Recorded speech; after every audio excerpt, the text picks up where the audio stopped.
All right, so keep your body strong, prepare for hardship. That's based on all the news we hear about this big, beautiful bill about the decrease in benefits that's coming down the line, this trend of people not being able to find jobs, this rise of AI, which seems to be obliterating jobs. Overall, a lot of people are a little bit pessimistic about the future. In fact, people are more pessimistic about the future than I've ever seen at any point in my life. I don't remember adults when I was in the 80s or 90s thinking that the future was going to be worse for me than it was for them. But I am consumed with this idea that I have to prepare my children for a future that's going to be harder than anything I've ever lived. And so I realized that's probably the case for a lot of people. So with regards to dealing with a future where we may have less money, one thing I've seen is that people who are healthy can deal with just about anything. And so that was where I kind of came up with the idea that this video should be told from the angle of get your body ready and everything else will be fine. This is one of the lessons that I wish I had learned in residency. Although I will make the case that my residency was taken unjustly, I could have been better for sure. And one of the ways I could have been better was by being a healthier person, which I didn't know a lot about health back then. I just kind of was moving from one thing to the next to the next. And so a lot of this is going to be talking about what I have observed in people that gives them, a very long and healthy life. And so the way I'm going to explain this is by showing you what I see when I do this job in New York. As you can see, I'm in New York City now. And I do this one job where I go to people's homes, I do a quick exam on them, and then I leave. I just confirm their medical history, the physical exam, and I leave. I've done this part-time for like 5 years, and I've seen thousands of people. And I see people generally between the ages of 50 and 100, but most of them are between about 50 and 80. So I see a huge age range, and I've observed a couple of patterns. And so the way I'm going to explain this pattern is sort of like a cross-sectional study. So for those who haven't studied statistics or anything, cross-sectional study is basically this. You have a population of people, and then you want to know something about those people, the relationship between two things. So let's say that I want to look at all humans in North America, and I want to know what's the relationship between people's gender and the fact that they're incarcerated, right? So I would look at all the people who've been incarcerated, and I would look at their genders, and I would see that, wow, a lot more males are incarcerated than females. Then I could do another study where I say, well, let me look at the number of people who are incarcerated for violent crime and the gender, and you would see that even more males are incarcerated for violent crime than females. Then I said, oh, I know what I'll do. I'll look at the number of people incarcerated for murder and gender, and you'll see that it's almost all males. There's very few females incarcerated for murder. And so from this, you actually cannot establish cause and effect, but you can establish a relationship. But in a lot of cases, you kind of can establish cause and effect. Like you could easily say there's something about being a man that makes people murder folks, but you can't say males are murderers. That wouldn't be accurate. That would be overgeneralizing. You can just say that something about being a male makes you more likely to murder somebody. Okay, so now applying this to what I've seen in New York City as I go from home to home, I decided retrospectively in my brain about, a few months ago to say, hey, what's the relationship between people who have pain and people who are overweight? All right, so I realized that almost every person who is overweight has back pain and knee pain. Sometimes hip pain, but a lot of times knee pain. And so then I started to notice that if I looked at people who are overweight in their 70s, they all have knee pain and back pain. But if I look at people who are not overweight in their 90s, they have no pain. Then I started to look specifically as I was going into homes, people who were 80 and not overweight, normal body weight. They didn't have any pain in their knees or back, 70, 60, whatever. And then I went back as far as about 50 or 60, and even 60-year-olds who are overweight have knee and back pain. So it is reasonable to conclude there's a relationship between body weight and pain.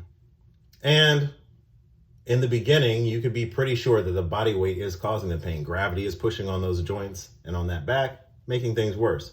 But here's another interesting variable. Of the people who are 90 and not overweight, without me prompting, they all end up telling me how much they love to walk. So basically what you have is 90-year-olds, or excuse me. So what you have is people who love to walk stay thin, and thin people love to walk. What I've also seen is that when people are 60 and overweight, 70 and overweight, it is hard to move. They don't like to walk because it hurts. So they've entered something of this zone of no return, as I like to call it. Now, there's a point of no return, which I'll get to in a minute, but there's also this zone of no return. As you gain more weight and it becomes more difficult to move, you just move less. Moving less makes you more likely to gain weight and diminishes your overall health. So if I were to say definitively, people who live to 90 and are very healthy and active, they walk a lot and they keep their body weight low. As people age, if they continue to gain weight with every year, they get slower and slower. They move less and less. So, as far as that point of no return, let me just touch on that. Once you have enough body weight that your joints have degenerated significantly, like you need a knee replacement or something, you're not going to be moving much at all. So I kind of see some people who just sit down all day because everything hurts. That's one point of no return. But the absolute point of no return for me is heart failure. So heart failure is where you've had some heart tissue die off from like a heart attack usually, but a mild one that doesn't kill you. So your heart's not pumping as hard. You're leaving behind blood in your ventricles. That blood's backing up into your lungs. And then while it sits in your lungs, the fluid kind of runs out, puts pressure in your lungs, make it harder to breathe. So if you exercise more while you have heart failure, you will actually back more blood up into your lungs and you will be even worse shape. So you'll feel worse. The more you exercise, the worse you will feel. And there's not a lot you can do about that. So I usually tell folks, listen, when it comes to the point of no return, or when it comes to heart failure, that is the point of no return. I don't often tell people who have heart failure, yo, you're at the point of no return, bro. Sorry, can't help you. I don't like to tell people that. I like to tell people before they get to that point, if I think I can reach them. But not everybody is reachable is another thing I found. In fact, in general, I found that above the age of about 60, people don't understand what I'm trying to tell them. When I try to tell them about the food in America and about the habits, people aren't really honest with themselves about what they eat. And people who are older and have been doing it their whole life, they find it even harder to self-reflect on what they are doing to themselves. So I found that above the age of 60, unless someone is looking at me and just like, I just need an answer, please give me any answer. If they're just kind of like relatively okay with the fact that their health is not good, I don't really try. That sounds bad, but that's kind of how it works. In fact, I think a lot of doctors probably have taken that approach. That's why everybody's on pills instead of getting counsel on the best way to live. But anyway, so let me take it back a little. Weight gain. So it's easy to say that the healthiest people are thin in their 90s. Well, how do you get thin in your 90s? Well, you're just thin in your 80s. Well, how do you get thin in your 80s? You'll never guess. Thin in your 70s. Well, how do you do that? That's right, 60s. Oh, and how do you do that? 50s, 40s, and 30s. Okay, so then the question is, well, how do you not gain weight? Yes. So I've done 2 videos on that topic, and I will put them, well, here's our pictures right here, but I'll put them down in the description down here where you can like go to pretty easily. So essentially, we got a big old psyop being run on us in America. Our food is a little bit tainted. And I have this poem I like to recite. It's not going to win any literary awards, but I use it for my children and for people to remember when I'm trying to counsel them on this. And it goes a little something like this. If food grows on bushes, vines, and trees, why does mankind make it in factories? The answer is simple and not even a little funny. Douchebags make food, so douchebags make money. Sometimes I change that douchebag word to mankind, like when I'm talking to children, but you get the idea. That's right. There is no reason to ever eat any man-made food product. Nutri-Grain bars, especially not those. Granola bars, Eggo waffles, Pop-Tarts, crackers, Wheat Thins, Cheez-Its, Goldfish, Craisins. Any product that has been altered by mankind has been altered simply to increase the profit margins of the company that puts it on the shelf. That's it. That is the only reason. And so the way they increase these profit margins is by making you choose it over the real food that grows for free. Sunlight, water, and soil, and just the labor to pull it out of the ground. There's limited profit margins when you're talking about pulling things out of the ground. They can only charge so much for an apple, and by the way, an apple is going to go bad eventually. So will broccoli, so will carrots. There's certain things you have to do, and there's just only so much profit you can make. But if you bust out, industrial level manufacturing process, packaging process, and distribution process that makes food shelf stable and it can now last for 6 months to a year, you can actually make quite a bit of money. The only problem is that you probably end up hurting almost every one of your customers, but you don't really have to worry about that because no one can really nail down what's doing what, because so many people are eating so many different things over such a long time that nobody can prove that any one of these food products is doing anything to you. Pretty much. Now, I did live in Italy for 3 years. They don't have a lot of our food products, and almost nobody is overweight over there. Almost nobody. Yeah. In fact, I would play this game with my wife, see if we can find the Americans when we're at the mall. Because Americans look very, very different. Our faces are swollen. Our faces are big and fat. And Italian men are uncomfortably attractive. Yeah, I said that. I mean, they all have their hair. It's all silver. They got these jaw lines at like 50 years old. I was uncomfortable with how attractive these dudes are. But that's just what it is, okay? Something in America's food is harming us. So if you keep that in mind, you watch my first 2 videos, and you understand what the food is doing to you, then you can shift to all natural foods. And don't be fooled by the organic food label. You don't need organic food, because I've seen them put the organic label on factory food that is full of sugar. So don't be fooled by that. You don't necessarily need organic food. What you need is food that comes from the earth and has not been manufactured or has not been manipulated by mankind. I always say, look, if you gain 3 pounds after high school, during your freshman year, 3 pounds, I know it's supposed to be 15, but what if it's 3? And you come home that summer, is anybody going to notice? Not really. Okay, what if you gain 3 pounds the next year? I still don't think anybody will notice. What about the next year? What about the next year? So you graduate from college and you're 12 pounds heavier than you were when you graduated from high school. If you're my size, 6'3", I don't think a lot of people are going to necessarily notice. In fact, between high school and college, I gained 35 pounds.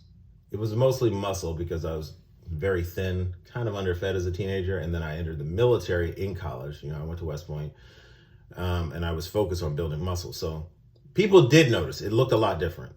But, and even now I am about 220, which is 60 pounds heavier than high school. But again, like I said, I had to gain a lot of muscle. I probably should have been around 190 in high school or something, but whatever.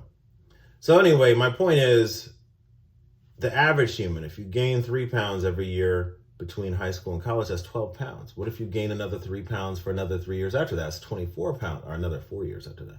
That's 24 pounds. People will probably notice when you're 24 pounds heavier. But what if you gain 3 pounds a year for 20 years or 30 years? I'm coming up on my 30-year high school reunion next summer. 30 years, you're going to be 90 pounds heavier. That's going to be noticeable. For me, that would be being 250 pounds, which I would look very swollen. I gain weight in my face a lot, so I would look very, very bloated. if I were 250 pounds. All right. So the key is weight gain takes place day by day. So thinking that you can undo weight gain with a fad diet or a little something here and a little something there is not exactly realistic.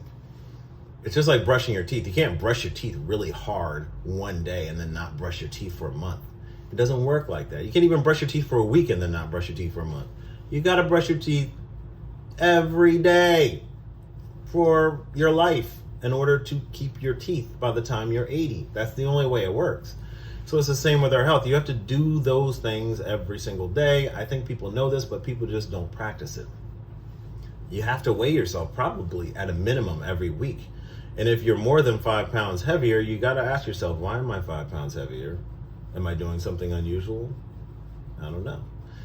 So, yeah, that's the gist of it. I want people to understand that you got to keep your body strong because something is about to change in America. If it hasn't already changed for you, I believe it will in the near future. And strong bodies make strong minds make strong bodies. You're going to need to change the way you eat. You're going to have to eat in a way that gives you the most energy and keeps your body moving if you're going to endure whatever is coming down the pipeline. All right, so like I said, check out these 2 videos. They have a lot on how to eat in such a way that doesn't make you gain weight. Oh, that's the other thing. A lot of people think they make a lot of excuses. I don't want to come at folks, but a lot of people say, oh, that food is expensive. That food is expensive. And I'm like, it's kind of not. Go to your produce section today. See how much baby spinach you can buy, how many carrots you can buy, how many apples you can buy, bananas, broccoli, and cauliflower. And tell me if that broke the bank. Okay? Just check on those and tell me how you do. That's really kind of what people lived on, potatoes. Okay, and then there's rice. You can buy big, enormous bags of rice. And then beans. You can buy big, enormous bags of beans. I'm not saying this is going to taste great, but you can rely on some spices and things like that to make things, taste better. But you got to get out of this idea that things are going to taste great. Our taste has been manipulated because we've been exposed to so much sugar and salt. We think anything that lacks that kind of sugar and salt doesn't really taste appealing. And so once you understand that I have to get away from thinking like that, I have to get away from letting my taste buds lead my food decisions, then you can make better decisions and kind of cook in a way that's a little more primitive, if you know what I mean. All right, so I'll wrap it up there. Thanks again for watching. I'll see you next time.